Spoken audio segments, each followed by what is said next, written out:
Hello and welcome to another episode of Pittsburgh Sports Memories. On today's episode, we're going to go over sports venues that aren't there anymore, or you could call them defunct sports venues.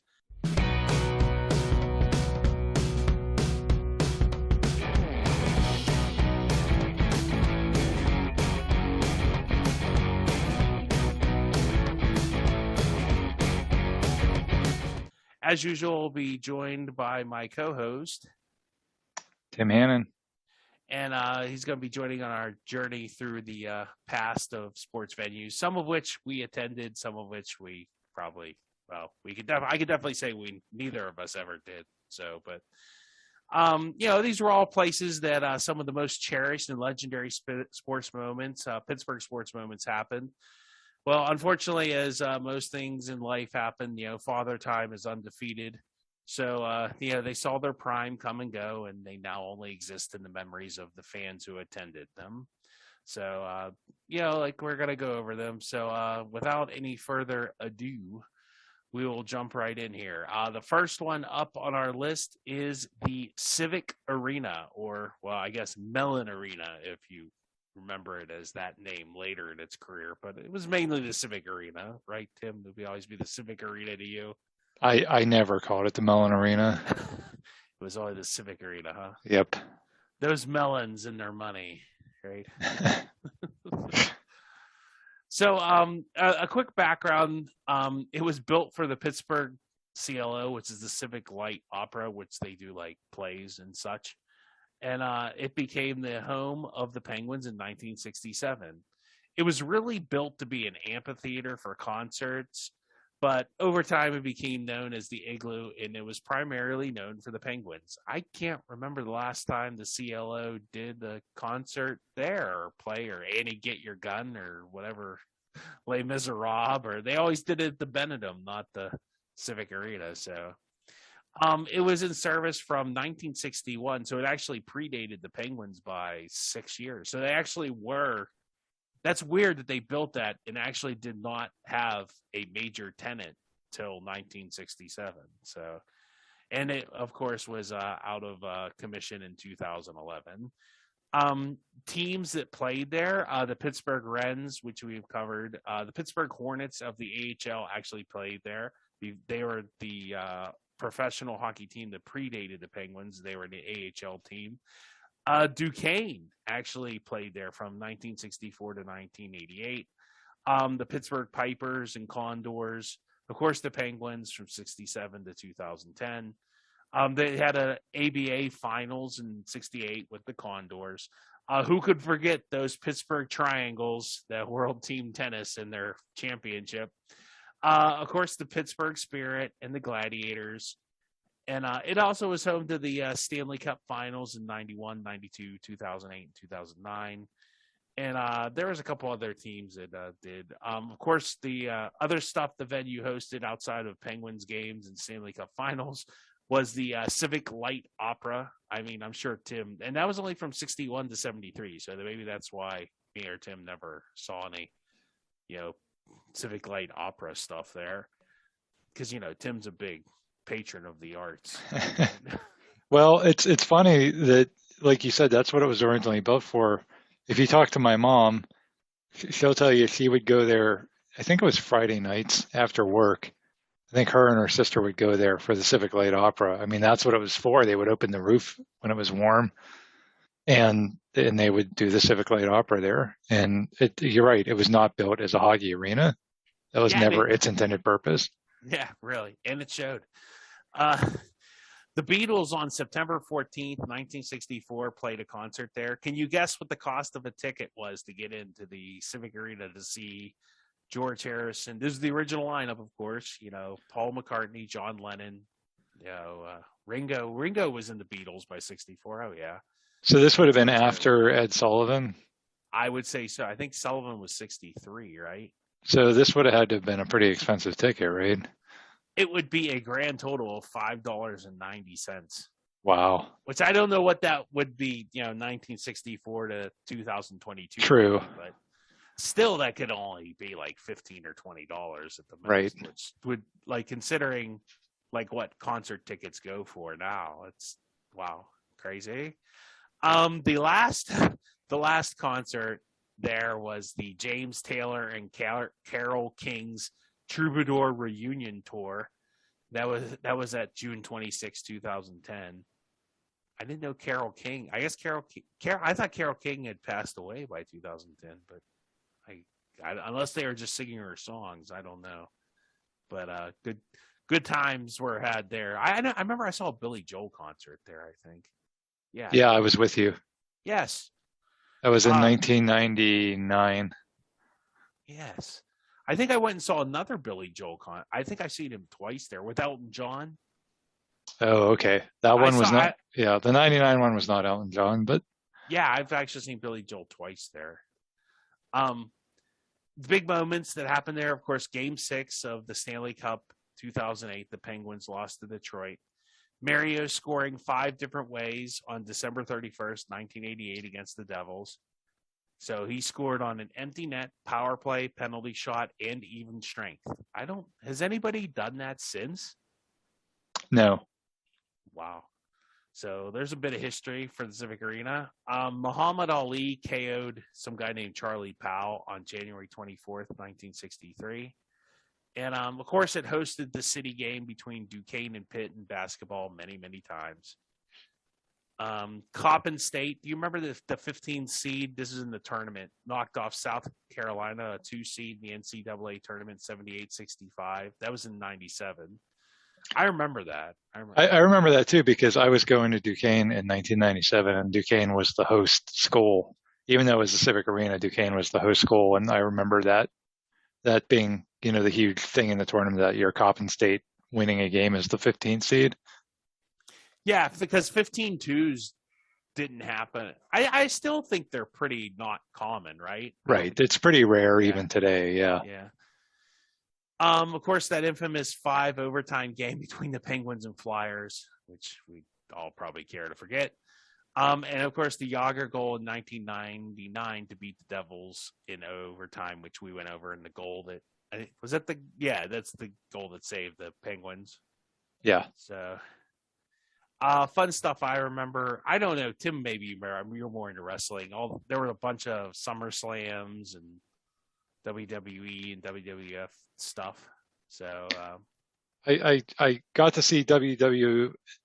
I can't remember if it was WWE at the time, but it was Raw. It was when they had Monday Night Raw. It was back in the heyday of like The Rock and Kurt Angle and those guys. I also had tickets to see the WWF back in I want to say 1986. I was a kid and it was like Hulk Hogan, that era, but I got chicken pox and I had to stay home, and my brother and my dad and everybody else got to go. I had to stay home. So that's my WWF memory from the Civic Arena, is the one that I missed in the 80s. Talk about stuff kids will never have happen to them now with the chickenpox shot, I guess. Yeah. Yep. They'll never have to worry about that. Of course, in 95 in SummerSlam, The Undertaker beat Karma, I don't know, in the casket match. I don't know who that was. I know who The Undertaker is, but I don't know who the other guy was.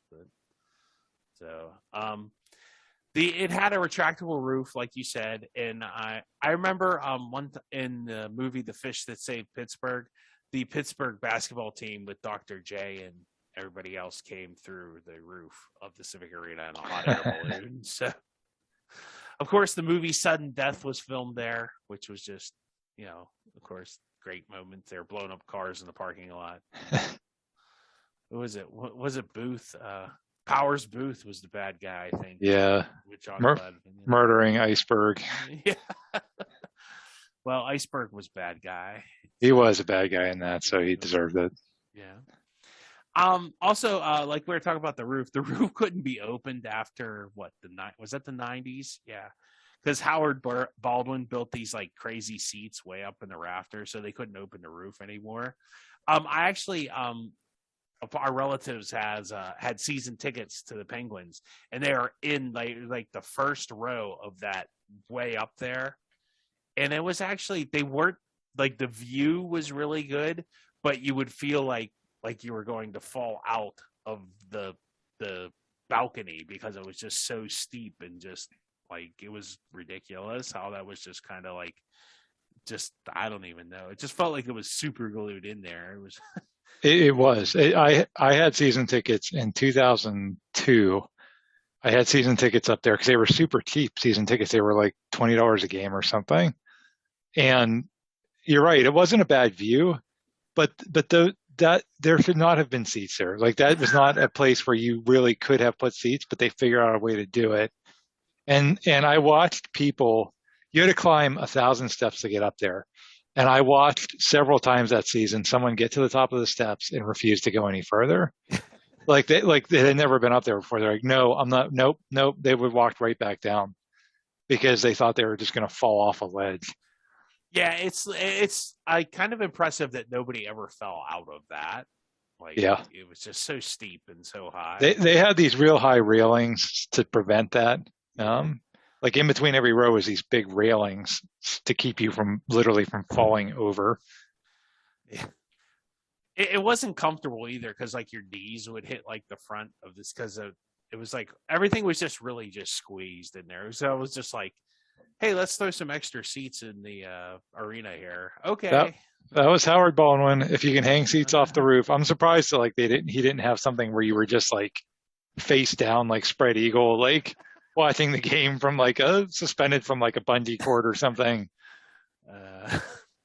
That was his next idea. Yeah. I actually saw my first pro hockey game there. It was versus the Winnipeg Jets in the late 1980s. So I think the Penguins lost in overtime, if I remember correctly. And also, I remember I had like a really great time watching Monster Jam, like the monster trucks that come like normally over like around Valentine's Day. And that's like I said, that's my like I get in touch with my inner white trash and I watch the monster trucks crush cars. And it's not, once again, it's like it's way too small for them to really do like a real show, so they just kind of jump over a small set of cars, and I don't know. It is what it is, I guess. But I was entertained. So no Monster Jam memories for you, huh, Tim?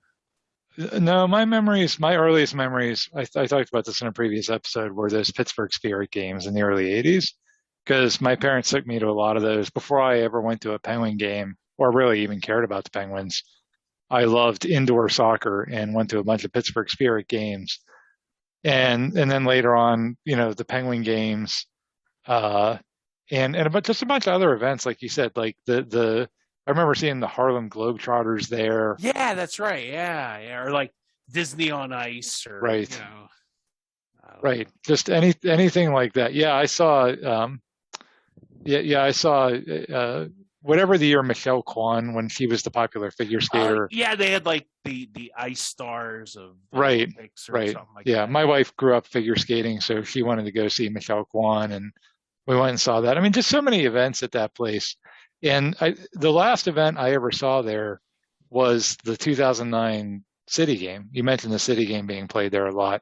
That's the last time I was ever there, the Pitt Duquesne game that year. Maybe it was 2010, but it was that year that the arena closed. That was the last event I was there for. And my seats were right next to a beam that completely obstructed your view. So it was like nostalgic, but at the same time, I'm like, oh man, really glad they're ripping this place down. Yeah. And do you remember the odor that place had? It had a very distinctive, like dried nacho cheese smell. That's right. I don't remember that, but I do remember.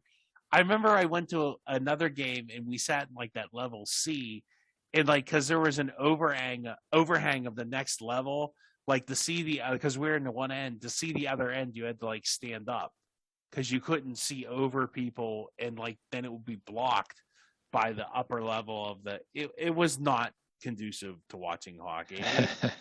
It wasn't a bad place to watch a concert, but that's what it was built for, was concerts. But yeah, PPG Paints Arena is 1,000 times nicer. Yeah, it's way better than the Civic Arena. But the arena had a lot of charm, and we'll miss it. That metal roof, and yeah, the signs. Yeah, a lot of fun times and memories there at the Civic Arena.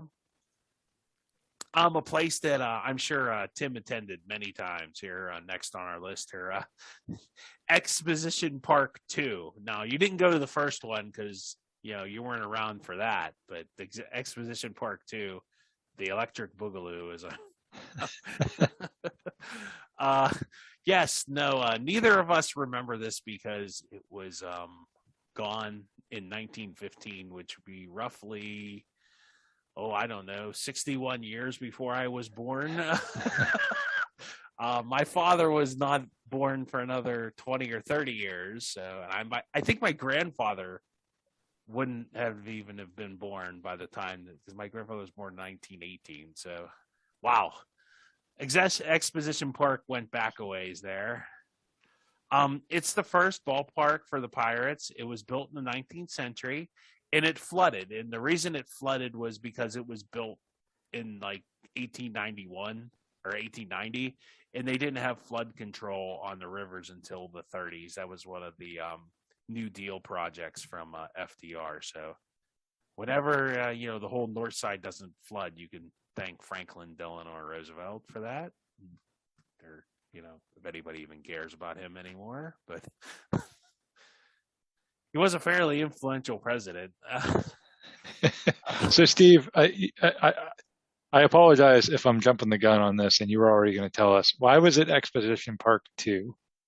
Because there was an Exposition Park 1. Did the Pirates play there? I didn't look that up, but I'm sure they did because the Pirates are 1887, so I imagine. I don't know where Exposition Park 1 was. So okay. That was way before. I mean, that was like, 1887, so good gravy. What was that, like the Grant administration was? And by Grant, I mean Ulysses S. Grant, the 17th president of the United States. Or no, 18th president, my bad. Forgot about Andrew Johnson. But yeah, I think so. Yeah, that would have been great, right? 70, maybe not. It might have been like Harrison. But anyway, it's going way back, way back. Teams that played in Exposition Park 2, because the sequel is always better than the first one. That would be the Pirates from 1891 to 1909. And Pitt football actually did play their first game in 1904 to 1908. Pitt football played there. Big moments that happened, and actually some very big moments that happened in this park stadium. I don't know.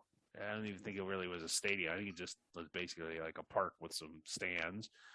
On October 6, 1903, 7,600 people attended the first World Series, and that was the first World Series game in a National League stadium, because I guess the other games had been played in Boston, because it was like, a 9-game series right back then. So I don't know what game they switched there.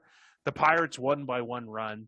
And then the following day, 12,000 people attended the game, forcing some spectators to stand behind a rope in the outfield. The Pirates lost 3 of 4 games at Exposition Park, and eventually the Pirates lost the first World Series. The first Pitt football game in 1890. And then in 1904, Pitt football, they played like some team. They were supposed to play another team. So I remember reading about that, and they just like called up another team that came, and Pitt lost to them, just like some pickup team. It was like, oh yeah, we'll play you, and it's like, oh, we lost. Whoops. And they were typical called, Pitt.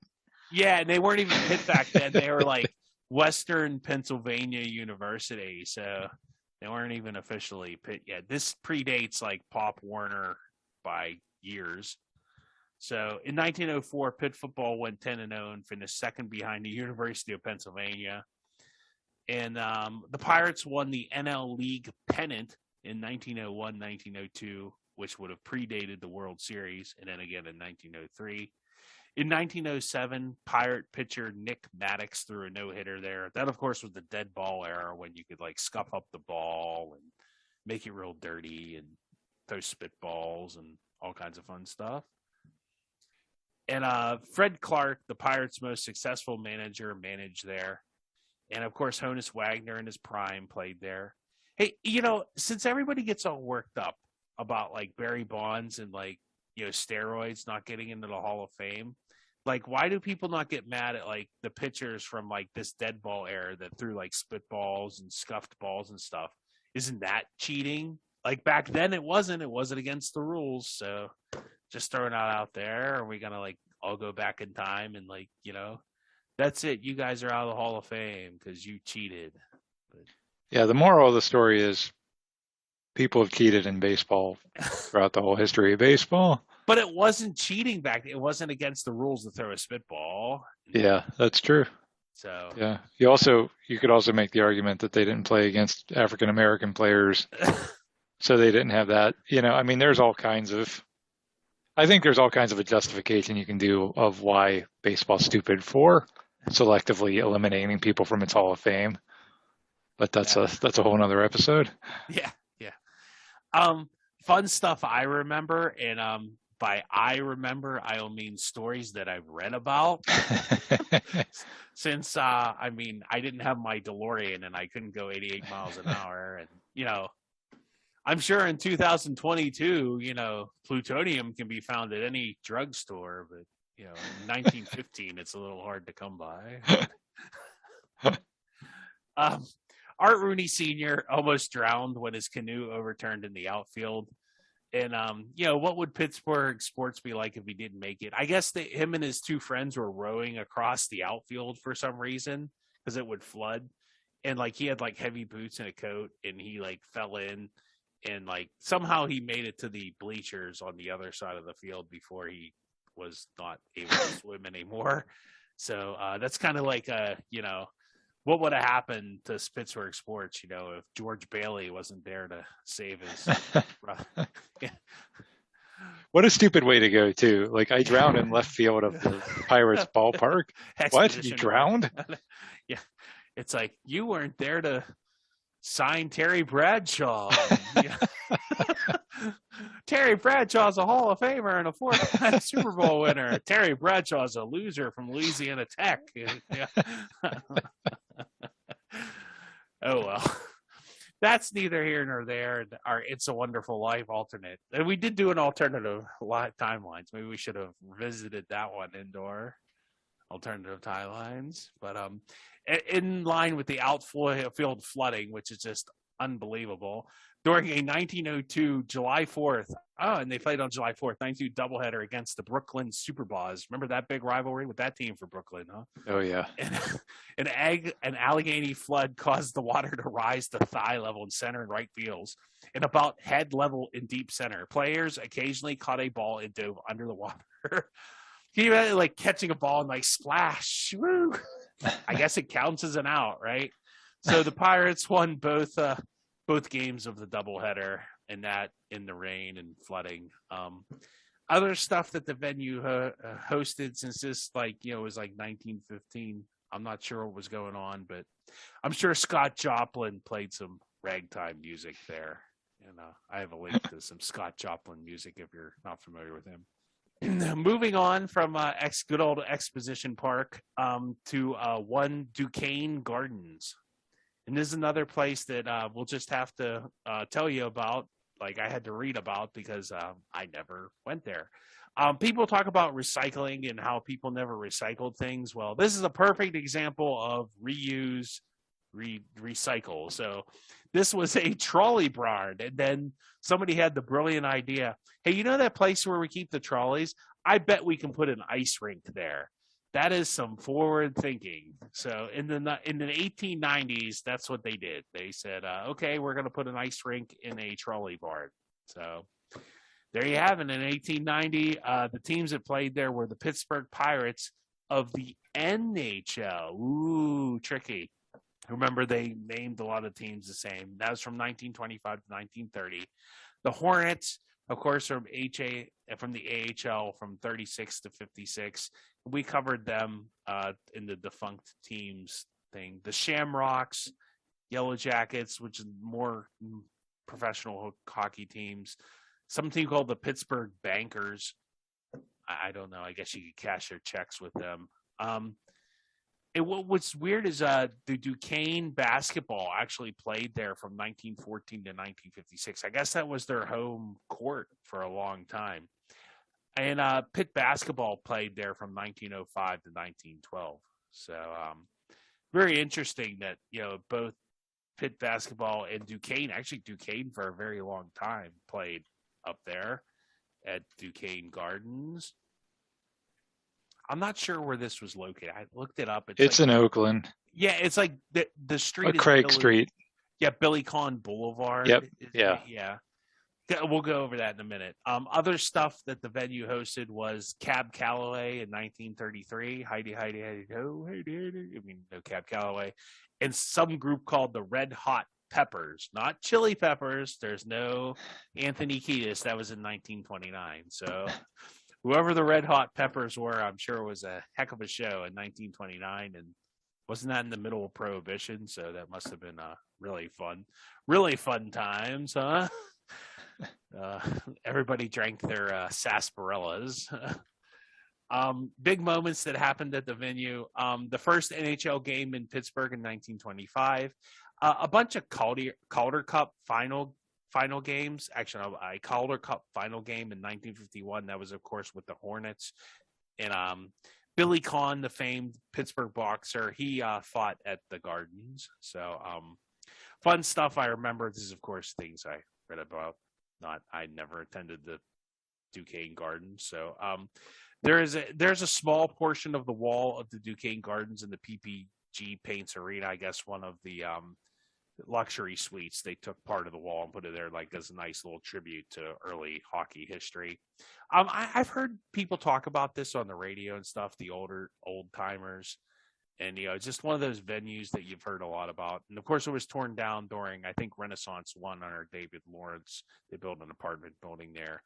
And is it weird that both Pitt and Duquesne played basketball there? I mean, actually full-time? That's kind of odd. But I don't know. Like, it's kind of like the roots of hockey were there, along with they did a lot of other stuff there, too. But I think it only seated like 4,000 or 5,000 people. It wasn't a very big venue, but yeah, to your point, Steve, I mean, two teams playing there, I think, like you said about repurposing the trolley barn, that was the mentality back in the day, was cost effectiveness, right? It wasn't like luxury or, let's build a football stadium where there's only 8 games a year. It was all about cost effectiveness. So yeah, they probably did have a place where both of the major college teams could play and fit 3 other things in there if you can. Well, you figure too, in 1890, if I know my history, I mean, that predates electricity, doesn't it? And I mean, there might have been indoor plumbing, but I mean, they really hadn't electrified. They were still using gas lamps. I don't know how they made the ice, unless they just waited till it freezes in the winter or something, without electricity. I'm not quite sure how you do that. And I don't even know. They didn't have air conditioning or freezers. So I'm not quite sure how they made ice back then. They must have just, like I said, had to wait for it to get cold enough or bring ice in from another place. So definitely an interesting place. And it is kind of wild how they just it was supposedly very big for a ice rink, but there just wasn't a lot of seats. So, and even the Civic Arena, like we said, hockey wasn't as big as baseball. Baseball and boxing were definitely the bigger sports back then, and horse racing for those, early part of the 20th century till, really the 60s when football started to kind of take over. He waits. He throws the pass, and it's intercepted. John Polamalu at the 40, 35-30. Steelers versus Ravens is the best rivalry in all of pro sports. And now that series has been chronicled in Pittsburgh versus Baltimore, the unofficial history, an all-new book from the Pittsburgh Sports Memories podcast. Relive all the fierce battles and exciting moments from this amazing rivalry. There were legendary plays like Troy Polamalu's pick six and the immaculate extension, and there were crazy incidents like Joey Porter chasing Ray Lewis into the parking lot, or the Ravens putting a bounty on Hines Ward. We cover all of it, including some stories you may never have heard. Buy a copy for yourself or get one as a gift for the Steelers fan in your life. Find it on Amazon or see the link in the show description of this episode. And thanks for supporting the podcast.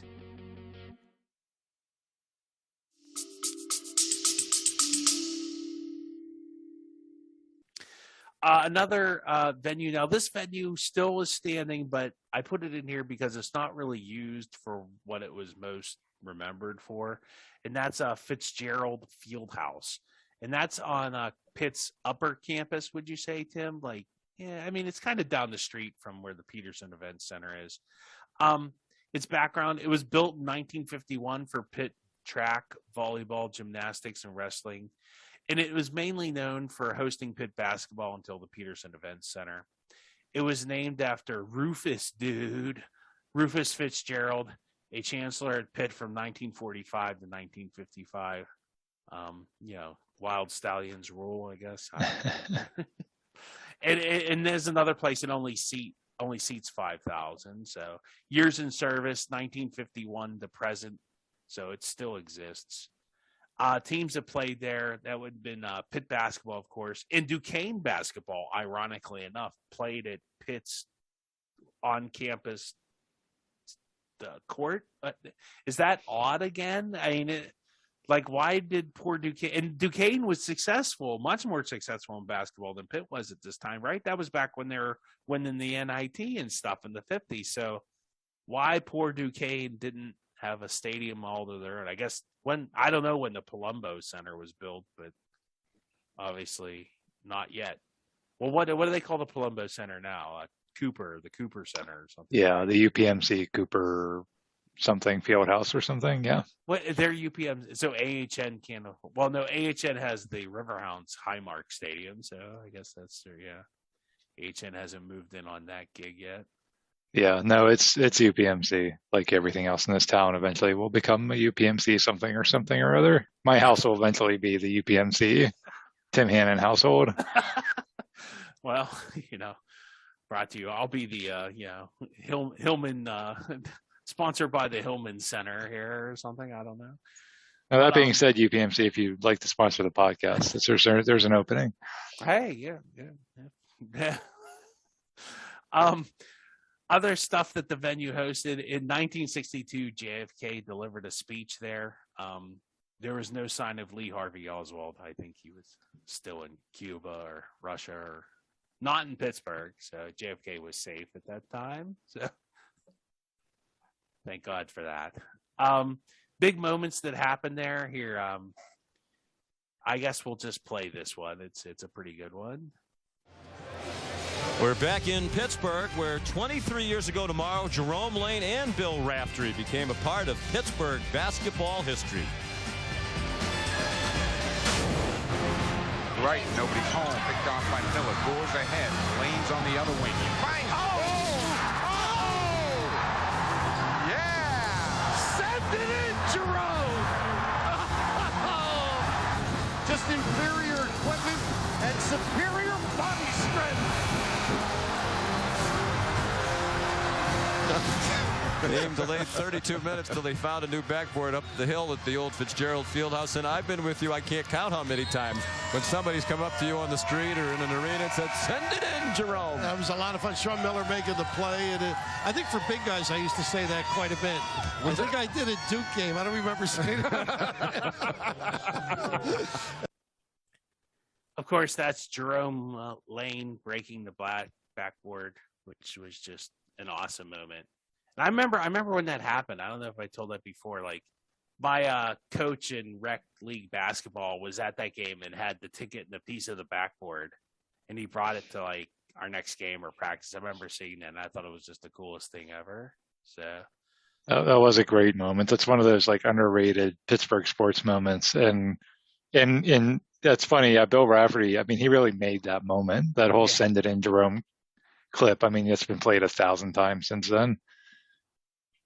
Yeah, it's just and like he said, he was saying was that Jay Billis was sitting there? Yeah, he's like, I don't know if it's in a Duke game, so he had some fun at Jay Billis's expense. So fun stuff I remember, I don't remember because I never saw a game there, but Khaled El-Amin jumping on the scorer's table. We were just complaining about that the other day. I guess his kid scored some points, So that was like he hit a big game-winning shot over Pitt, and like he decided to jump on the scorer's table and celebrate. And people from Pitt just started throwing stuff at him, and he was all offended by that. Him and Jim Calhoun were like, "I can't believe people did that." So yeah, I've talked in past episodes about my immense disdain for Khaled El-Amin, and yeah, his son just crushed Duquesne about a couple of weeks ago. They were playing a game, and his son just crushed Duquesne. I'm like, really? That guy's son's playing now? Come on.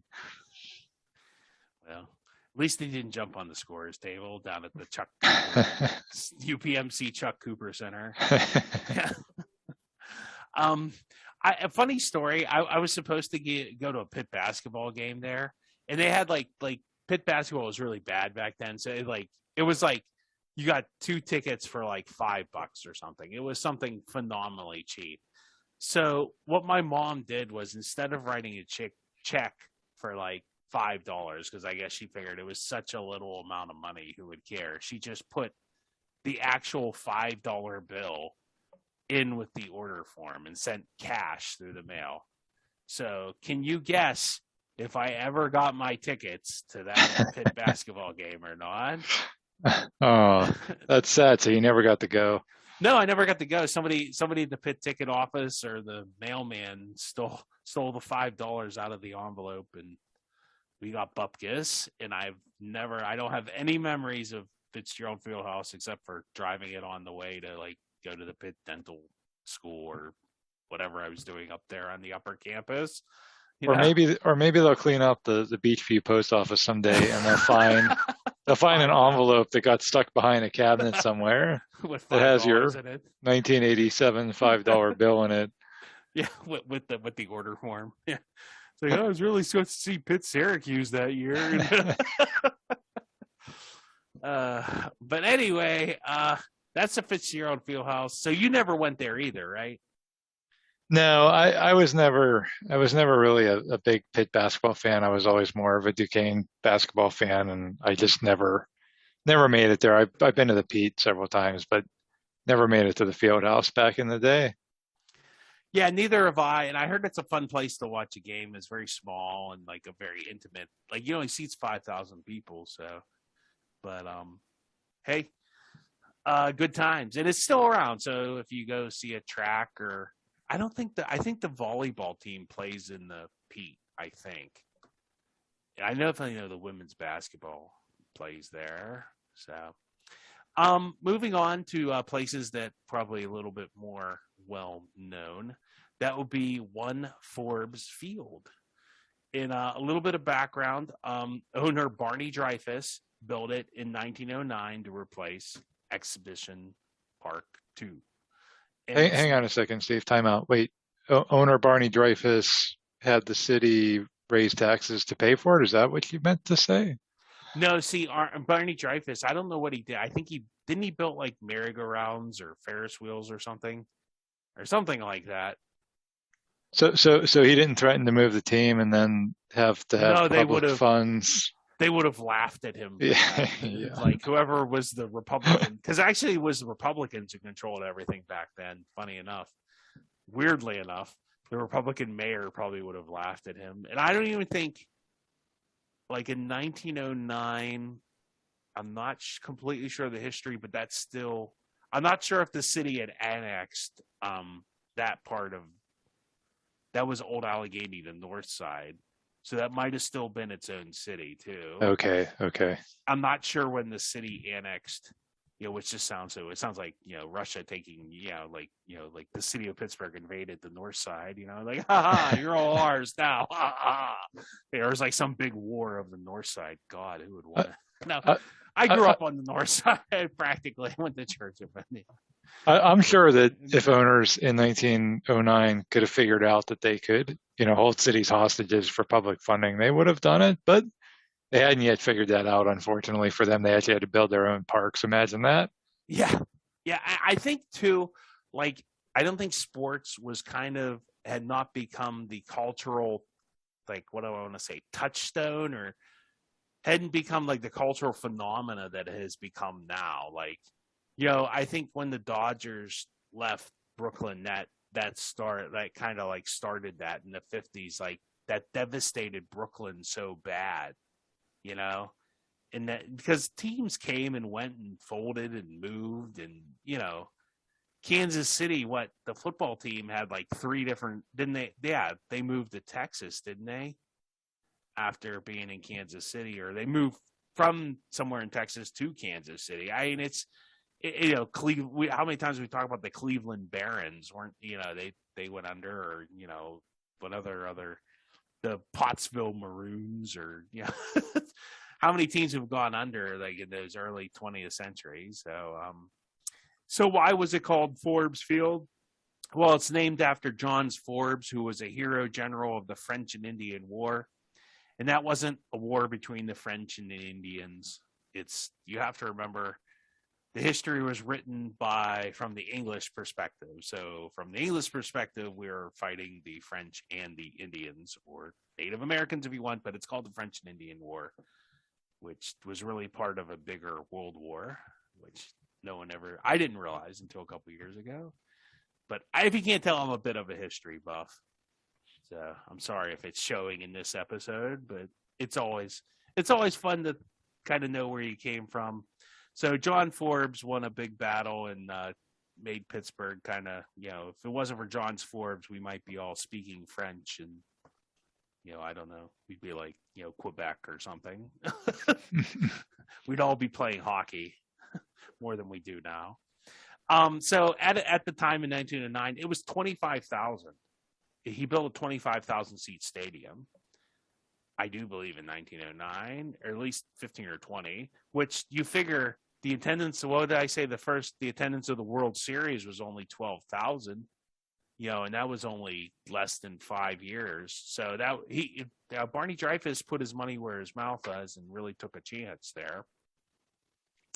And Barney Dreyfuss didn't like cheap home runs. He was not a fan of cheap home runs. So he decided to build the biggest, darndest baseball field he could build. The outfield fence in left, center, and right were 360 feet to left, 462 feet to dead center, and 376 feet to right field.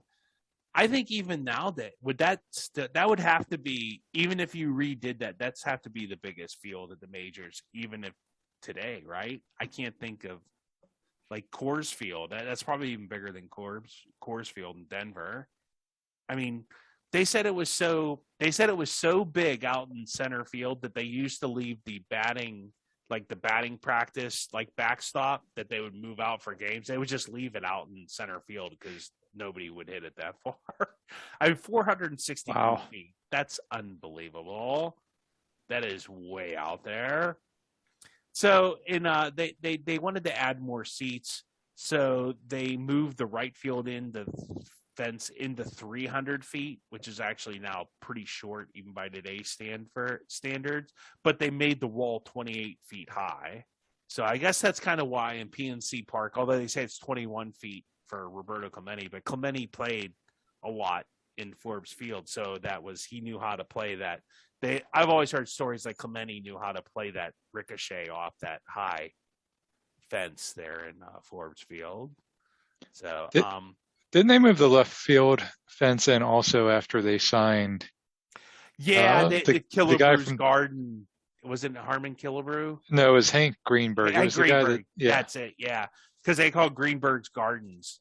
Yeah. Okay, because they signed him late in his career, and they were like, "Oh, he'll hit more home run." I guess that was post Barney Dreyfuss in the cheap home run era, because they wanted cheap home runs at that point. Well, they needed to fill those 25,000 seats that they had. The years in service was 1909 to 1970. So it had a long life there. Teams that played there, the Pittsburgh Pirates from 1909 to 1970. Some team called the Pittsburgh Steelers from 1933 to 1963. And then some fun teams here. The good old Steagles in 1943. In the Card Pit, which was the Pittsburgh Steelers and the Chicago Cardinals, right? Yes, in 1944. That was the war years teams where they just, okay, let's throw a bunch of guys that were not eligible to go to fight the war. Let's let them play football. So good times there. And actually, Pitt played there from 1909 after Exposition Park till 1924. So Forbes Field predated Pitt Stadium. So which is pretty impressive that Pitt played like there for, my goodness, what, 15 years, 14 years, a fair amount of time. Of course, the Homestead Grays of the Negro Leagues played there from 1922 to 1939. And a couple other teams that I'm not familiar with. Other stuff that the venue hosted, and they hosted a lot of different stuff, like a lot of football games, a lot of Pitt football games happened there, a lot of interesting stuff. On July 18th, 1951, the heavyweight boxing championship was held at the stadium, and in 7 rounds, Ezra Charles was knocked out by Jersey Joe Walcott, which I've heard of Jersey Joe Walcott, but I couldn't tell you who Ezra Charles is. Sorry, I apologize to Ezra Charles and his family. So, but and that was pretty important. That was other stuff. Big moments and a lot of big stuff. Boy, Forbes Field had a really rich history. It really did. So Babe Ruth hit his last 3 home runs there while he was with the Boston. Would that have been the Boston Braves? Yeah. Yeah. So Babe Ruth hit his last 3 home runs there. In 1909, the World Series was played there between Detroit and Pittsburgh, and that, of course, featured Ty Cobb and Honus Wagner, which the Pirates won in 1909. The 1925 World Series was played there. The Pirates won Game 7 in Forbes Field, 9-7. Over was Walter Johnson the pitcher? Yeah, Washington Senators. Yeah, so pretty big time. And I mean, I guess they played the 1927 World Series there too. I mean, they had to play at least 2 games there, even though did the Pirates get swept in that? They got swept. Yeah, that was the one that ended on the wild pitch. Oh goodness! So that World Series ended at Forbes Field. Then, if I'm assuming correctly, I don't know, or maybe it ended in New York. Yeah, I don't know. I don't know if they did the first better 2 record games. Or why they did that. But there are definitely 2 World Series games and played 27. The 27 Yankees in all their glory, Murderers Row, was definitely hitting. I don't know how many cheap home runs they hit in Forbes Field, though, so that might have helped out the Pirates there, huh? In 1960, I don't know, what do you think happened in 1960? Some guy hit a home run in the 9th inning. That would have been one Bill Mazeroski. There's, of course, the famous home run, and it's it's a very legendary field that, even though I never went to a game there, it was long gone before anybody from my family lived in Pittsburgh. So I'm, pretty impressive stuff. I mean, I have fun stuff that I remember. This is obviously just stuff I read about or looked up. Of course, the Steagles and the Card Pits both played there.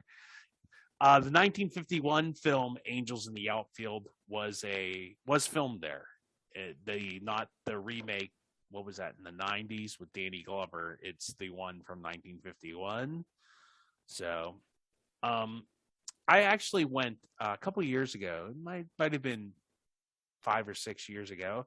I went to the Wall and I listened to game every year I forget what it's in October.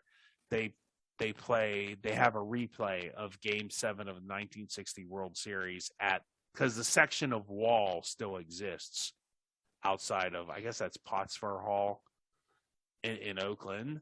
And so they play it, and it was pretty fun. We had a lot of fun, sitting there,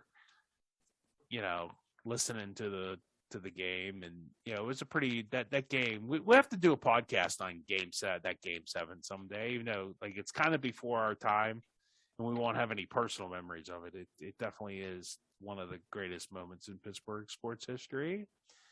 Home plate is on display in Pottsford Hall. There is always an urban legend that if they use the real location, it would be the 5th stall of the ladies' restroom.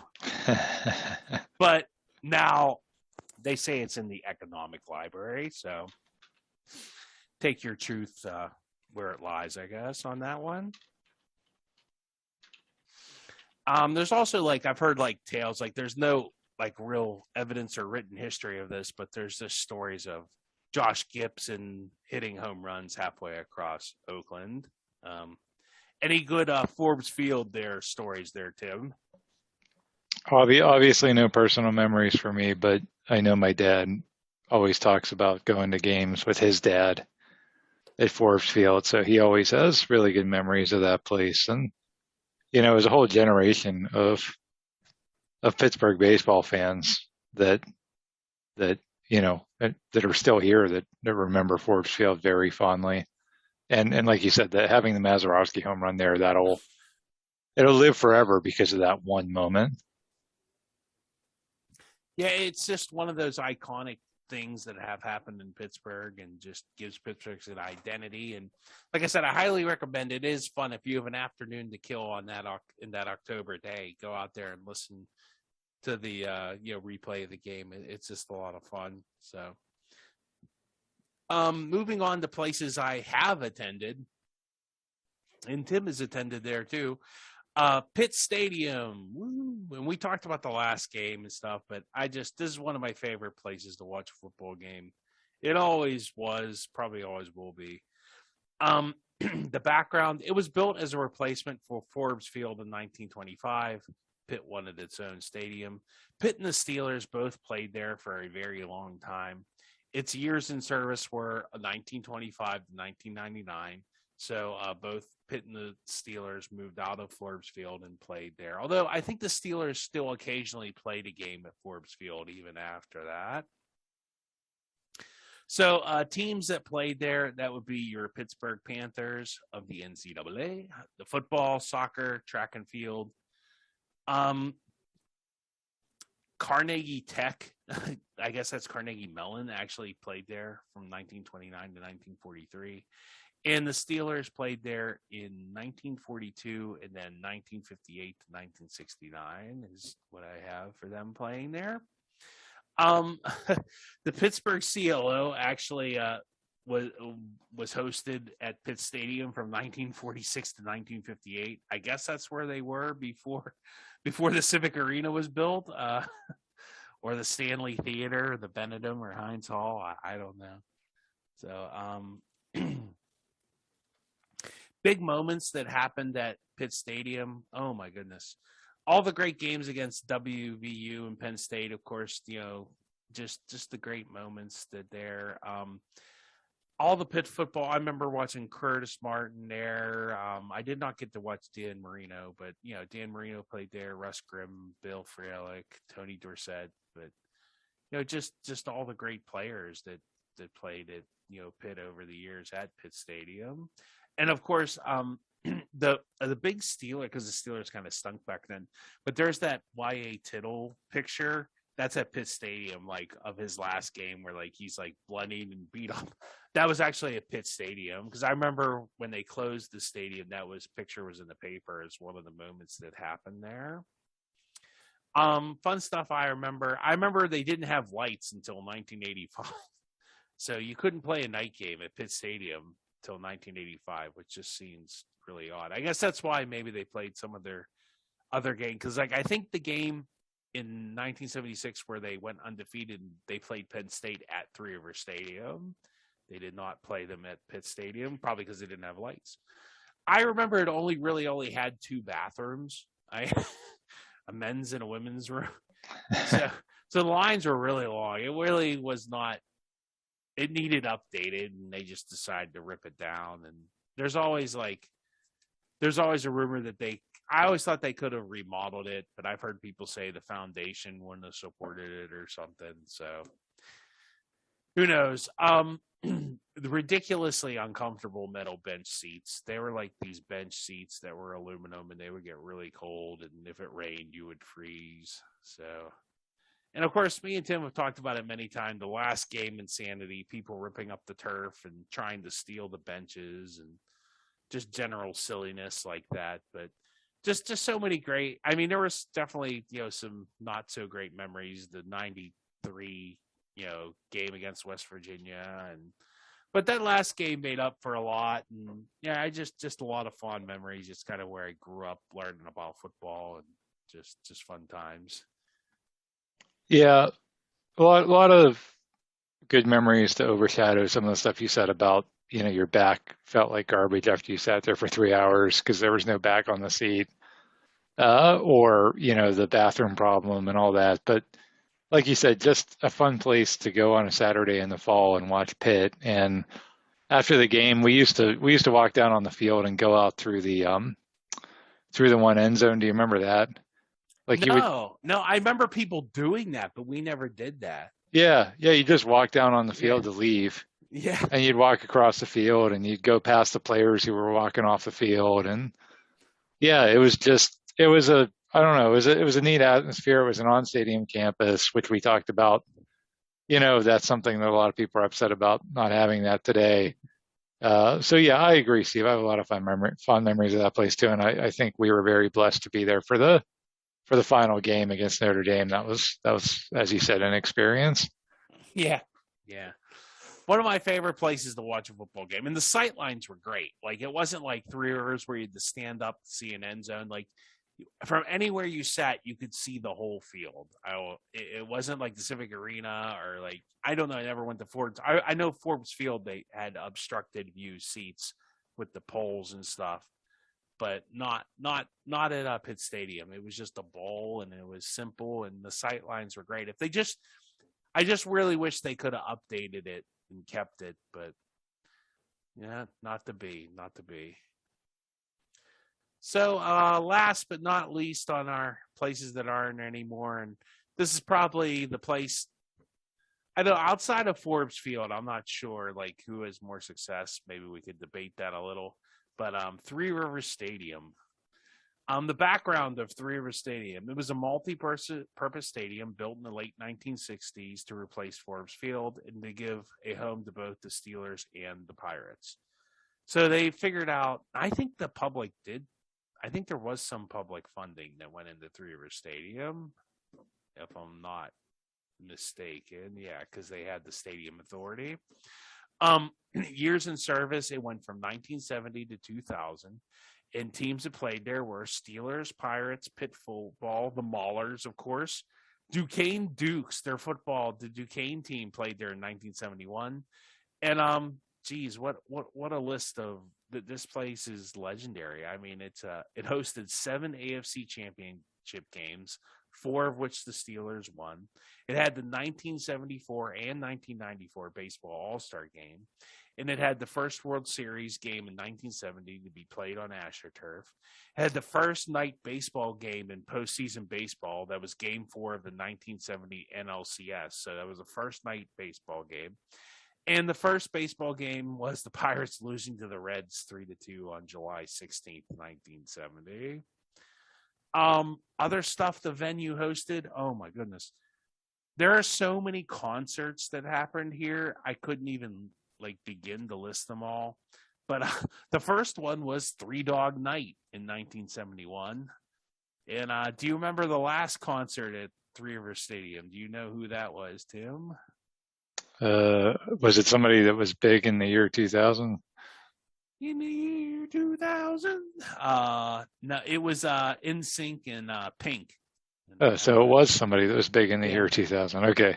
I don't know if NSYNC sang Bye Bye Bye. It should have been appropriate, but you imagine. I guess no. Justin Timberlake was in 98 Degrees, not NSYNC, so I don't know. Joey Fatone was there, I guess, singing away for the last concert. Billy Joel and Elton John were there in 94. I did not go to that Billy Joel and Elton John concert. And the Grateful Dead played their last show in Pittsburgh there in 1995 for all you Deadhead fans. Big moments that happened there besides all the immaculate receptions and, of course, the immaculate reception. 12-0 Joe Paterno's last game against Pitt, a loss to them in Three Rivers Stadium. Do you remember who caught a touchdown reception in that game? It was Rod Rutherford. Yeah, from was that Turman? Yeah, Turman, yeah. John Turman. Yep. That was the only 12-0. That was the only touchdown because all the other scores were field goals, or maybe there was a safety in there, but that was the only touchdown in the whole game. Yeah. Pitt being Penn State in 1976, I had mentioned that game a little earlier. 24-7 to complete an undefeated season. That game was played at Three Rivers. Willie Stargell's retirement game. I actually went to that game. I think I got rid of it. I used to have the program from that game. Willie Stargell's home run. Of course, I was there. Immaculate reception. You were not there, Tim, but your dad was. I remember talking to him about that. Living through that. That's would be pretty cool. Fun stuff I remember. The Cleveland Browns lost 16 straight in Three Rivers. They didn't win a game. Three Rivers Stadium opened in 1970, and I'm assuming we played the Browns from every year from 1970 to 1986, right? Correct. Twice a year, every year, right? Well, one game at Three River Stadium every year. Yes. Yeah. They lost 16 straight. They did not win a game until 1986 at Three Rivers Stadium. So what a house of horrors for the good old Cleveland Browns. Of course, the Steelers beating the Browns in the 94 playoffs with Belichick on the sidelines. Remember the do you remember the painted seats for Willie Stargell's home runs there? Yeah, I forgot about that. The 600 level of the upper deck. I mean, I know Greg Luzinski hit one up there too, and I think Bobby Bonilla hit one up there too. But oh my gosh, like I've often thought of this: if Willie Stargell could hit that same home run in PNC Park, do you think, remembering through stadium and how high that was up in the 600 level, would that have cleared the river? Oh yeah. And not just make it into the river. Do you think it would have made to the other side of the river? Oh gosh. Yeah, that's a good question. It definitely would have been in the river. It's just how far into the river it would have been. Easily into the river. Yeah, could have made it over to Fort Duquesne Boulevard for all we knew. I've always wondered that. Because there was a seat, because there was ones that hit like the facade of this, and then there was one that hit, and there was actually, wasn't there more than one that, because they had one painted, the seat was painted like number 6, because that's where it landed. It's crazy. Willie Stargell, man, that man could hit some home runs. Fans, of course, throwing snowballs at Cliff Stout when he was with the Maulers. People really didn't like Cliff Stout around here. Of course, my background, if you're watching it all, I have a picture of the huge scoreboard in the outfield. I remember when they got rid of that. I was so disappointed as a kid. I was like, I love the big scoreboard. And they went to like the little scoreboard. It was still big, but they moved it up to the 600 level. And remember, there were seats, like if you sat in because I remember we would never be able to see the scoreboard because we always sat in those brown seats that they added in the outfield, and you couldn't see the scoreboard from there because it was behind you. River Stadium was not like a great place to watch a game. A lot of great stuff happened there, and I had a lot of good childhood memory, but like as far as actually watching the game, it was tough to watch a game there. I remember, do you remember it smelling like cigars and beer? Like, I just remember, like, when you walk in, it's like, oh, that's the smell of baseball. Or, well, I guess it would have been the smell of Steeler football for you. Yeah, that's because you were still allowed to smoke back then in the seats. So it was literally people drinking beer and smoking. Hence the reason it smelled that way. Yeah, I just remember, like, every once in a while, like, if I walk past somebody drinking, I smell that hoppy smell. Like, it's like, ooh, Three River Stadium. It's like, ooh. Yeah, Pirate game. That was my first experience as a 9-year-old kid, having cigarette smoke blown in my face for 3 hours because, at a football, especially at a football game, but a baseball game too. Yeah, you could just be sitting behind somebody that smoked. I sat in this section. My dad had season tickets, and in this section, it was just a bunch of old timers. They had, they'd pass around a flask, they'd drink, they'd smoke the whole game, and they wouldn't leave till the very end. That's back when the Steelers stunk, but you had to stay for the final whistle. But yes, I do remember that smell. It just, yeah. And if you ever catch a whiff, especially not so much the cigars, but like a hoppy beer, Like it just that hop smell. Like you just like as soon as it hits your nose, you're like, oh my gosh, that just.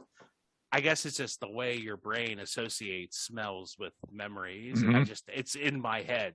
Like when I smell, I always think of Three River Stadium. But like I remember even like I sat with you a couple times, like your seats to see the end zone, you had to stand up. Remember that? Mm-hmm. Like it just really like I think it's the case of when you try to like split the difference, you end up not pleasing anybody. It really wasn't a great place to watch baseball. But it really wasn't a good place to watch football either. It was just weird how that worked out. And how bad was the turf there? Oh my gosh, everybody got hurt. Rod Woodson, I mean, just oh my goodness, who didn't get hurt on the turf at Three River Stadium? So, and how about the tarps? Remember the tarps the Pirates put up because they couldn't. Because it was like, 50-some thousand, and the Pirates were lucky if they get 40,000. So they put tarps on the upper deck to reduce attendance for home games. Oh man, the good old Pirates. But great times. Any other great memories of Three River Stadium besides choking on smoke? Oh, I to quote Terrence Mann, it's the memories are so thick I have to brush them away from my face. It's yeah, I mean that's where I just grew up loving sports, right? Steelers and Pirates. That's all I went to when I was a kid. And I mean, man, the Steeler games, I couldn't even pick one. I'd probably pick Bill Cowher's first season. They beat the Houston Oilers on a last-second missed field goal by Al Del Greco for Houston. Nice. And the whole place just went ballistic because it was like the team stunk for so many years, and here we were winning a huge late-season game against a division rival to eventually clinch the division. So I remember that game real fondly. I remember when the All-Star game was there in 1994, I went to the Home Run Derby, and Frank Thomas and Ken Griffey Jr., who you never got to see back then because they played for American League teams, just bombing home runs into that upper deck, right? Just like one after another into the upper deck. Like you said, it was very rare that anyone ever hit one up there, but in the Home Run Derby, they were just, that was very cool to be a part of that. Yeah, I love that place. I was fortunate enough to be there for the last game. It was the Steelers versus the Redskins in 2000, and the you said about the smell. Anytime I ever hear the Old Lang Syne version by Guy Lombardo, I always think of Three River Stadium because that's the song they played Three River Stadium out on, was that song, and everybody walked out on that song. And I still have seats from Three River Stadium at my house, those red seats that folded down. Yeah.